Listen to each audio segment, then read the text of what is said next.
Yeah, go ahead. Okay, looks like we're live. I'm going to record here.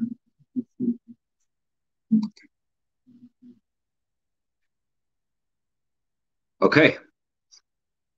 Great beginning of the week to everyone, and a good Chodesh Tov. This is Rosh Chodesh Nisan, the first day of the month of Nisan, and we're going to prepare for Pesach, which is coming up in 2 weeks. And I figured with Project Self, it would be helpful to find ways to develop ourselves that are related to what's going on in the yearly cycle and the holidays. So let's speak a little bit about what Pesach really means, because it is possibly the most fundamental holiday that we have to tap into it. So I made a video about Hanukkah, my Average Rabbi series. And in the video I said, Hanukkah, like every other holiday, is the most important holiday in Judaism.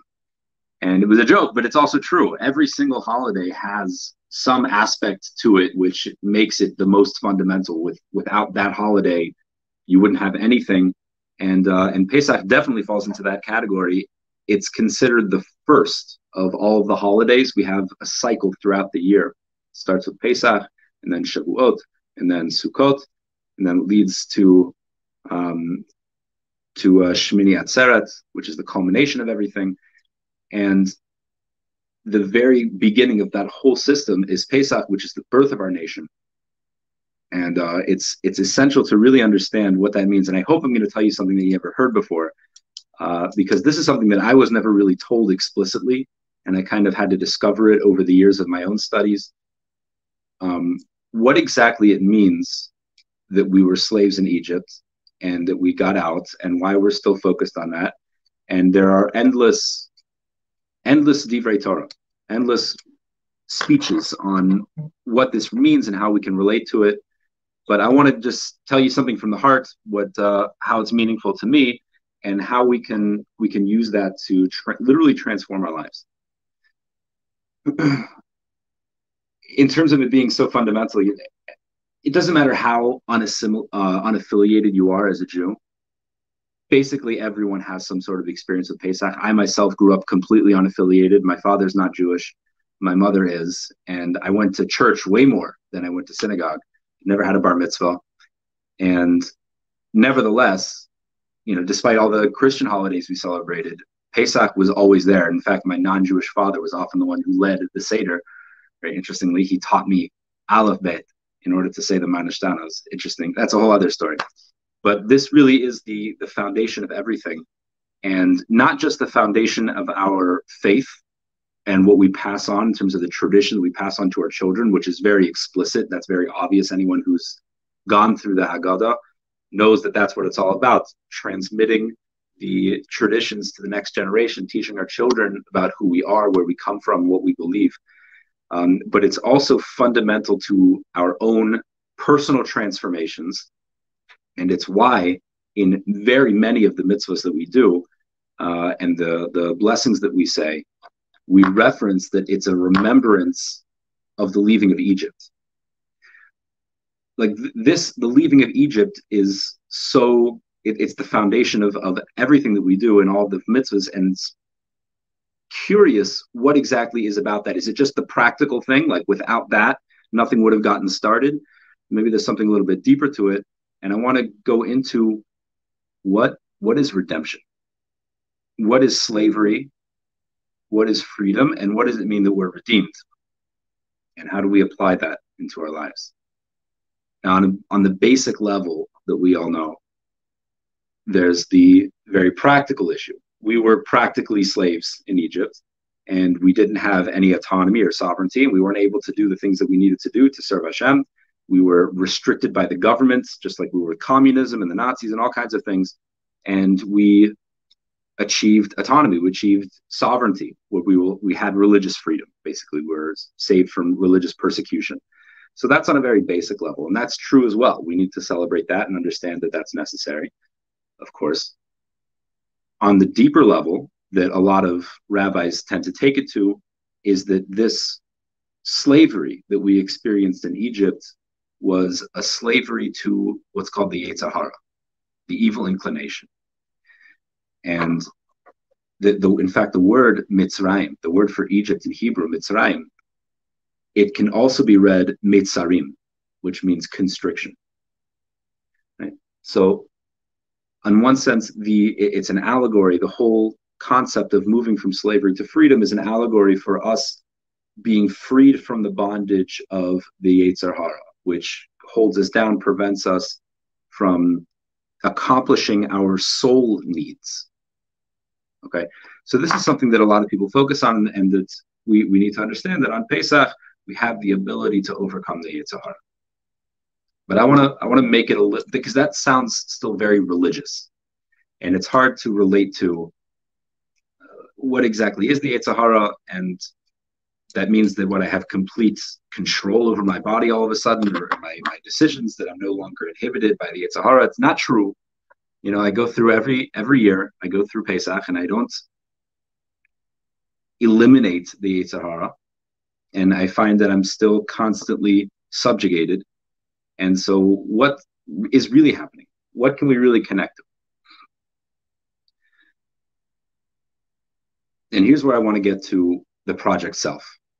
You know, what is the real slavery? What was the Metzarim? What was the constriction? Most people walk through life in a very low state of consciousness. In Kabbalistic literature, it's called the Mochin de Katnus, which literally means a small consciousness. It's a level of awareness of reality of the physical world, that I go to work, I go to sleep, you know, I have relationships with my family. We live in the game. We live in the matrix. And that's what we perceive, and that's how we relate to reality. And we're very much sucked into the rules of the game. That's Mochin de Katnus. That's a small level of consciousness. And that's Metzarim. That's constriction. That's the slavery. What Geula is, Geula means redemption. What Geula, redemption, means is the ability to transcend from that lower state of consciousness into an expanded state of consciousness, where we experience reality in a completely different way, where we have a God consciousness. And that allows us to completely transcend all of the issues that have you ever, I'll give some examples. When I was a kid, my brother thought it was hilarious to dunk me underwater in the pool and hold me there until I couldn't breathe. He thought it was very funny. It never got to the point where it was really dangerous, where I would have lost consciousness, but it did get to the point where I felt like I was suffocating. And it's terrible, right? Kids, right? But if you've ever felt that, if you've ever felt like you were starting to drown, what happens in that moment? What are you thinking then? The answer is, you're not thinking anything. You're experiencing panic, right? Your entire world is just a complete frenzy of, I need to get out of here and get air. I need space. That's a very extreme version. This feeling of suffocation is a very extreme version of what we're discussing right now, which is constriction. And this is what the Egyptians tried to do. This is what Paro intended, was he kept the Jews so busy, so constricted, so immersed in physical labor. It wasn't just for the practical benefit of building the cities. It says very explicitly in the Torah, the intention was to keep us distracted, to keep us constricted and lacking a higher state of consciousness, because we were so immersed in the physical world and we were so bombarded by all of this labor that we were required to do, that we didn't have time to think. And that lowers the consciousness. And in fact, our sages say that it was from, or the verse in the Torah says that it was from kotzer ruach. And kotzer ruach means a limitation of breath, literally. We were short of breath. And that's why I use the analogy of suffocation, because that's really you take it to the extreme. We have relationships with our spouses, if we're married, or with our friends, children, neighbors, whoever it is. We often very easily get frustrated. Now, I would say anger, but anger is often full blown. We think, oh, I don't really get angry. Sometimes we do, but we very often get frustrated. And the whole concept of frustration is that limitation. It's a very subtle feeling of suffocation, that I'm not experiencing the world the way I need to, and I'm limited and I'm feeling confined. And all of this, any feeling of frustration that we ever have, any feeling of, the suffocation in a metaphorical sense, is all a result of our limited consciousness, the way we normally go through the world. And this is our default state. Now, in the Haggadah, it says that if God had not redeemed us from Egypt, we would still be slaves in Egypt. Now, that always bothered me in a literal sense, because 3,000 years later, would that kingdom really still exist? That ancient civilization of Egypt, they would still literally be holding us as slaves? I don't know. Maybe it's true. But it's definitely on a deeper level that if God had not redeemed us at that point, we would have been eternally doomed, eternally enslaved and bound by a low state of consciousness, where we basically just go through the world, we work and work and work for what? So that we can retire and then die in 10 years. And what was the point?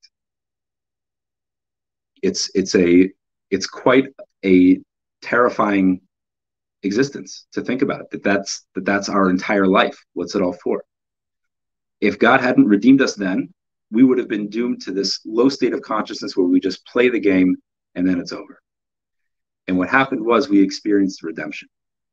We experienced an ability to transcend beyond that consciousness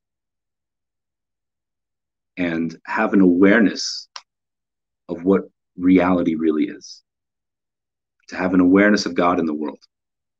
Are you raising your hand because you have a question? Yes.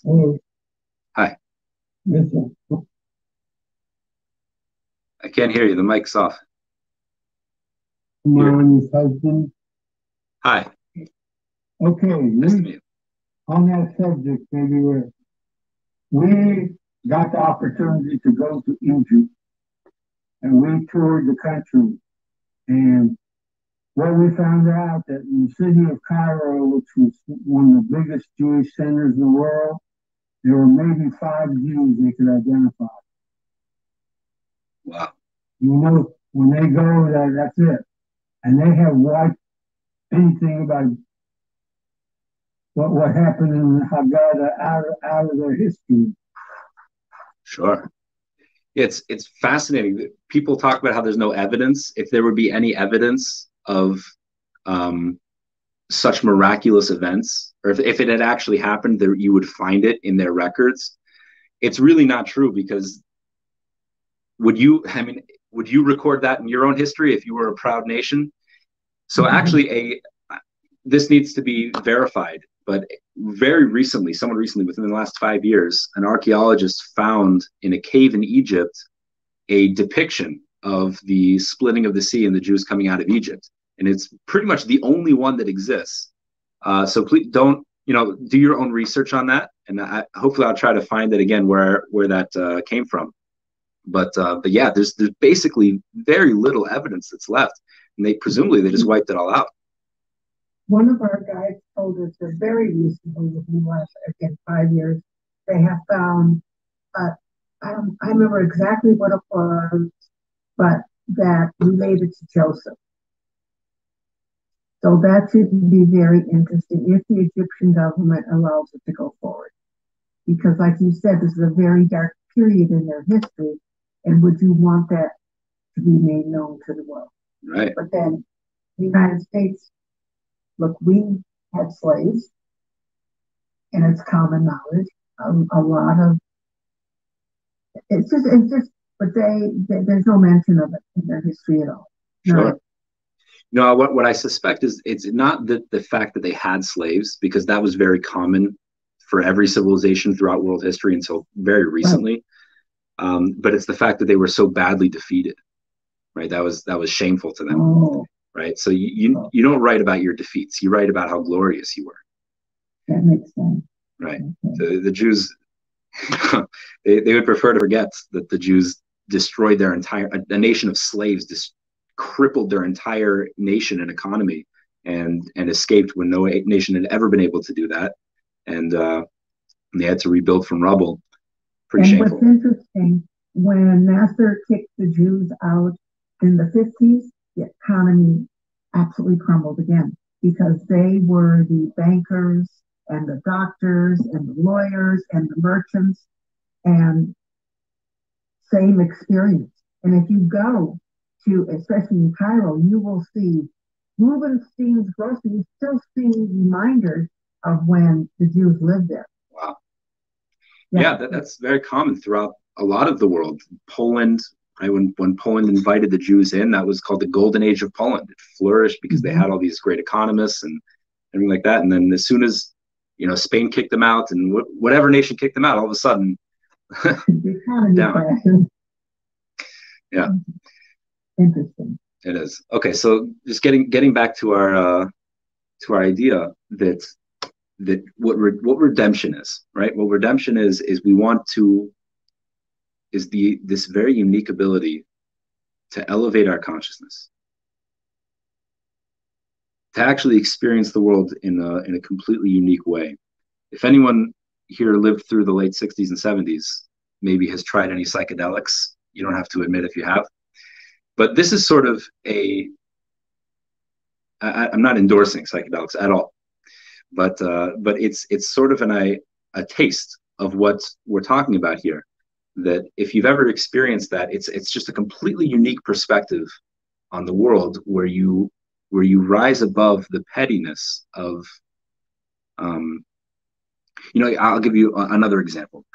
There was someone named, I forget what his actual name is. They called him the Ger Tzedek, the holy, the righteous convert. He was a very well-known person in Europe. It was about 250 years ago. He lived during the times of the Vilna Gaon, and he was a bishop with the Catholic Church in Europe. And he had converted to Judaism, and of course that was very disgraceful and shameful for the church. And they finally caught up with him. They found him and implored him to go back to Catholicism, and of course he refused. And they burned him at the stake. Some say that the Vilna Gaon was able to contact him somehow, telepathically, whatever it was, and offered to free him, to escape him, to use the name of God, to teleport him out, whatever sort of ability he had to do that. And he refused. He said, no, this is what I'm here for. I prefer to die for Kiddush Hashem, to sanctify Hashem's name. But the reason I'm bringing this story up is one of the people who was there to burn him, he sensed that this man that they were about to burn was a holy person. And he looked up to him right before he was about to die, and he said, probably in the next world, you're going to take revenge on us, right? And the man said, when I was a kid, I went to the beach and I built a sandcastle, and there was a larger boy who came by, and he was not so nice. He kicked my sandcastle over, and he stomped it all and crushed it all out. And I was devastated. And I swore that when I got older, when I got big enough to confront him, I would go and take revenge on that boy. When I grew up, I realized it was just a sandcastle. He says, you think I'm going to take revenge on you for this, for burning me at the stake? In the next world, this will be a sandcastle. To live with that awareness that this world is just a construct, to live with that kind of awareness that all we are is we're living in a matrix that enables our soul to accomplish what it's supposed to accomplish, is something that it's very difficult to relate to. It's extremely difficult for us to relate to because we have no precedent for it. This reminds me of I don't know if it's a joke or a story. It might be real. There was a boy who went to yeshiva.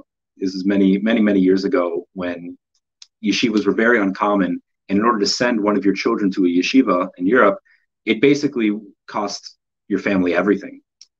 You could maybe scrounge up enough money to send one of your boys to a yeshiva, and even then he would go there, he would be extremely poor, and all of the boys in yeshiva would be reliant on families in the town to feed them every single day for food. The yeshiva didn't have enough money for food. So there was one boy who he had to keep going to the same family every single night for supper. And it was embarrassing that he had to always rely on their charity and always go to this family. And, he's not part of their family. And it made him feel bad. And so they asked the boy, if you won the lottery, what would you do? You had all the money you want. So he thought about it for a minute. And he said, if I had all the money I wanted, I would build 7 houses. And I would set up 7 different families so that every night of the week I could go to eat by a different family. So he still thinks that he's going to go, he has all the money. He doesn't need to eat by a certain family, right? Because the thing is, we find it incapable of thinking beyond our own current perspective right now. If we have no precedence for what's capable for us, of what our potential is, so we'll never have the drive to actually reach it. And this is what redemption is we don't have the ability to conceive of the potential that we have. We have to rely on Hashem to bring us up, to elevate our consciousness for us before we can start working. That's the gift of Pesach. We don't do any sort of work. It was totally passive. We didn't earn the redemption from Egypt. So this is something that I implore all of us to do, that on Pesach, which contains the energy for this, right? Nothing in Judaism is symbolic or commemorative. Everything that we celebrate, there's a metaphysical reality to it. There is a real energy contained within the holiday of Pesach, within that time, that if we ask for an elevated consciousness, if we embrace it, if we recognize it and just make the slightest bit of effort to engage in it at the Seder, where we're not just going through the motions, but we have a desire to enter into a state mentally where we experience the world on a whole new level, where we experience God in the world. It will be given to us. And hopefully that will translate into the rest of our lives. So for just about 10 or 20 minutes that we have left here, I want to read to you from a book. It's in Hebrew, but I'm going to translate along the way. It's called Bilvavi Mishkan Evna. This was written about maybe 10 years ago. I think I was in yeshiva when it came out. And at the time, it was written anonymously. I think in the meantime, the author has made himself known. But it was very popular. And it doesn't really require introduction, because as soon as I start to go through it, you'll see exactly what he's talking about. But it's really how to start, how to start your entire process on the path, on your spiritual path. So I'm going to go through this a little bit. The very beginning of a person's work in this world, the very beginning is to clarify for themselves what is the purpose of their life. Very simple. We're going to give a short introduction, a preface to these things. Every single Jew knows a simple thing.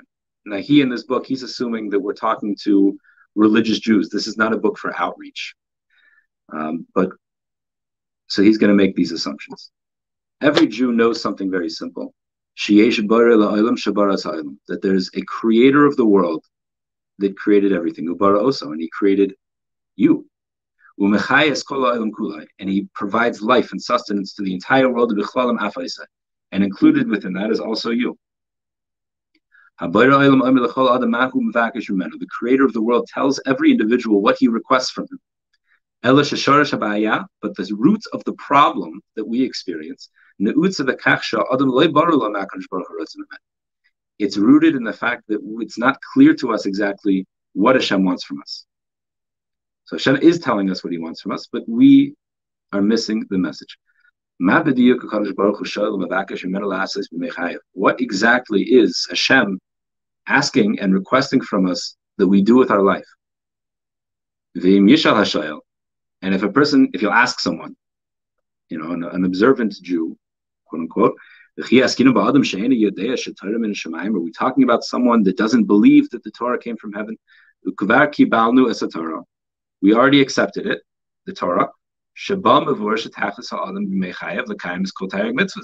It says in the Torah that the purpose, what we're supposed to be doing, is to do the mitzvahs, do all of the mitzvot, the 613 mitzvot.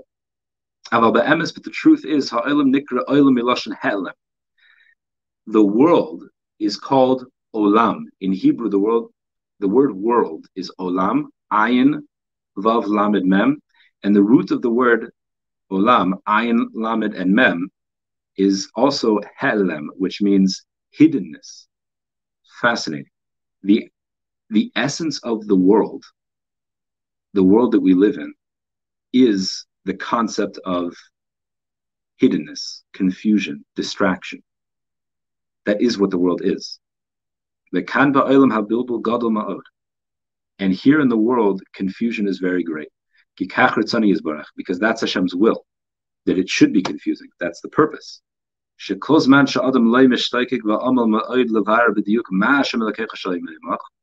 in so much, as long as a person isn't completely immersed and exerting maximum effort into clarifying exactly what it is that the creator of the world is asking from us, lo yodazos, he won't figure it out.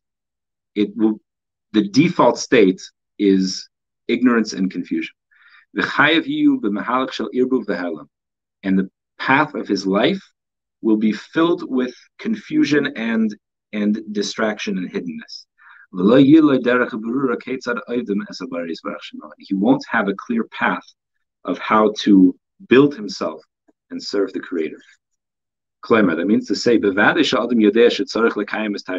talking about a person who believes that performing the mitzvot is important. That's what I'm supposed to do. However, avodas Hashem hi'enenu rak kiyum shel mitzvot nifrazos. Kol pam Hashem is down adam. What we're saying here is that service of God is not just going through the motions and performing a mitzvah anytime it happens to come up. In fact, I don't even like the word perform, to perform a mitzvah. It's like you're putting on a show. Yeah? Or observant, like you're observing a mitzvah. It sounds very passive. But in any case, what we're saying here is that the purpose of a man's life, of a person's life, is not to just happen to do a mitzvah. A person needs to fulfill them in a structured way. That the mitzvahs that we do should build us properly. For that, we need a path. Judaism has become very westernized in America. It started in Europe, really.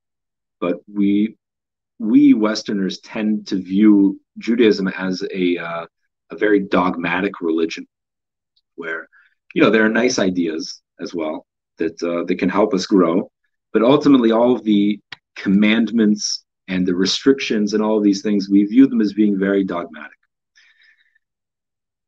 And the truth is that Judaism, I think, is much more similar, although it's definitely, and not to compare to other religions, but we're missing a whole other aspect, which is much more Eastern, which is the idea of a spiritual path. The mitzvot and halacha, the laws, quote unquote, that we're supposed to be following and that we're obliged to do, are really, it's instructions for how to take a path that will elevate us, that will unlock the potentials of our soul and expand our consciousness and turn us into a transcendental being. And that doesn't happen naturally. As he's going to say in this book, we go through, we do a mitzvah, we keep Shabbat, we put on tefillin, whatever it is, and we don't feel like we're changing. So something must be missing. He's going to discuss this much more at length later, but I'll give that teaser. Mahu Reisha Shal Binyan. So we need to know, first of all, what is the beginning of this building? What's the beginning of the structure? How do we start? Ma Hemshech. What's the next step? Ma Tachlis. And what's the ultimate purpose? Shal Kiyam HaMitzvahs. of the fulfillment of all of the mitzvot. Kloma, that means to say, Allah Adam levarer ketzad kiyum hamitzvos b'nei nafshay. It's incumbent upon a person to understand in what manner are the commandments or the mitzvot supposed to be building our spirit. The ketzad hamahalach shel kiyum hadavarim, and what is the path to accomplishing that?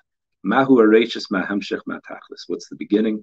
How do we continue? And what's the ultimate end goal? What's the purpose?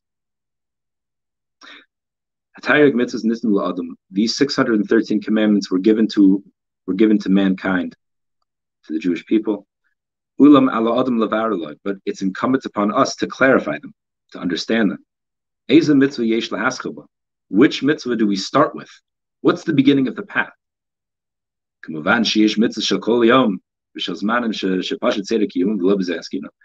says, of course, there are mitzvahs that we are required to do every single day, that are time bound. You have to put on, talit and tefillin, these kinds of things. We're not talking about that.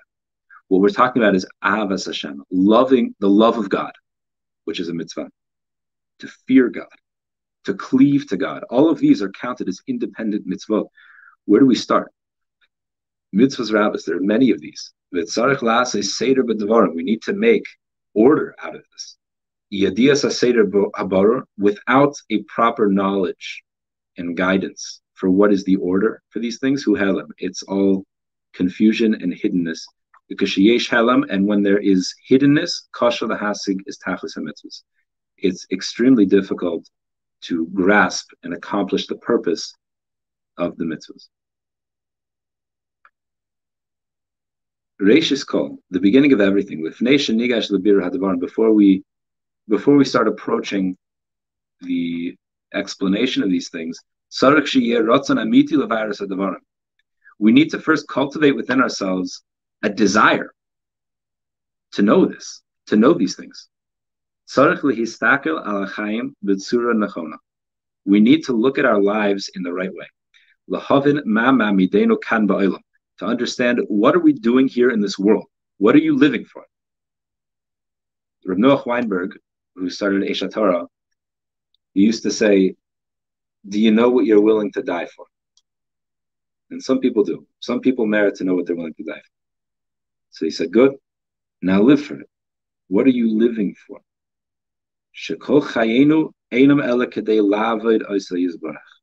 That our life, and this needs explanation why this is. It should not be taken for granted. And if anyone's interested, I can give maybe a series on Jewish philosophy of why this is true. But he says the purpose of our life is to serve the Creator. That sounds very distasteful for a lot of us, but it's actually a fascinating idea when it's understood in the right theology.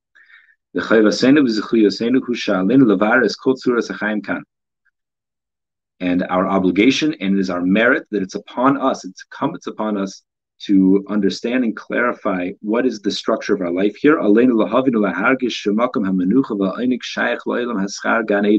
And we need to understand and feel tangibly that the ultimate goal, the place for true tranquility and pleasure, is beyond the matrix, so to speak.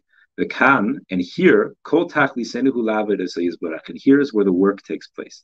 Here's where we have the opportunity to build ourselves, to transform ourselves into something which is able to receive that.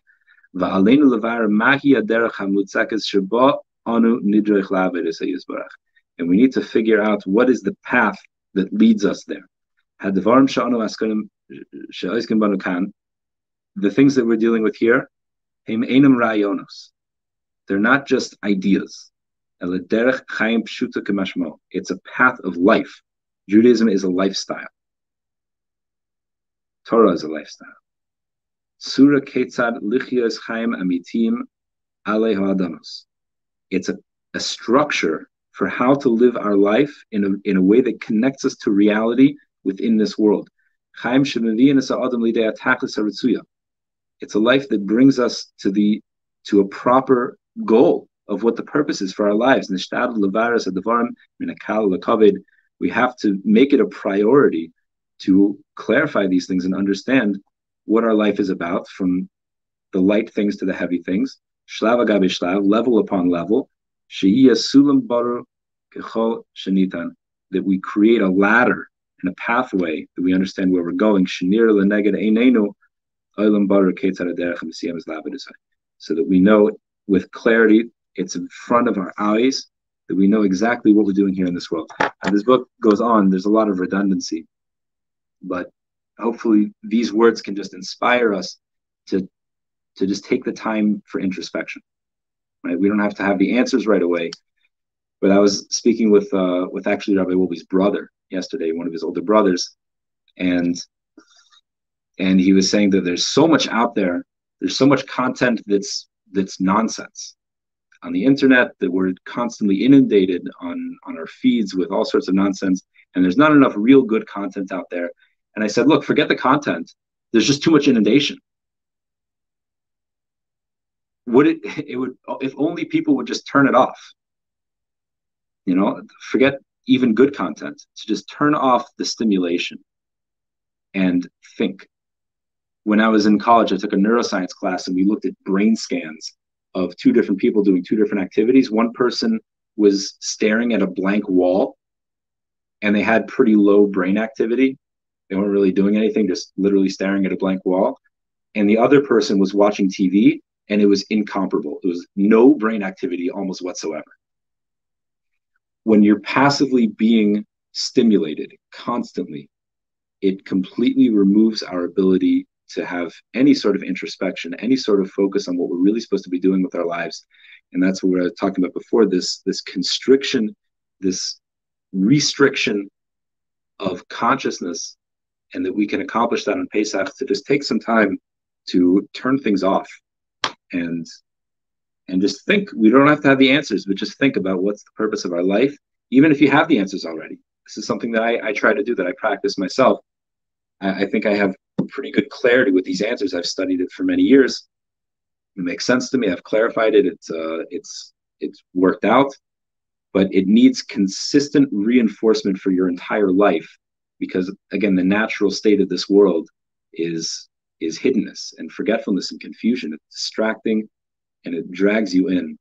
So it's incumbent upon all of us to just take some time to clarify what's the purpose of our life, what it's all about. Okay, have a great day. Unfortunately, Rabbi Wolbe wasn't able to join us today because of his simcha, his bar mitzvah of his nephew, but hopefully he'll be back next week, the week before Pesach, and then the week after that is going to be Yom Tov, will be Pesach itself, so there won't be class then. But it was a pleasure to be able to speak with you and to share this time with you. Have a great day. Thank you, Rabbi. That was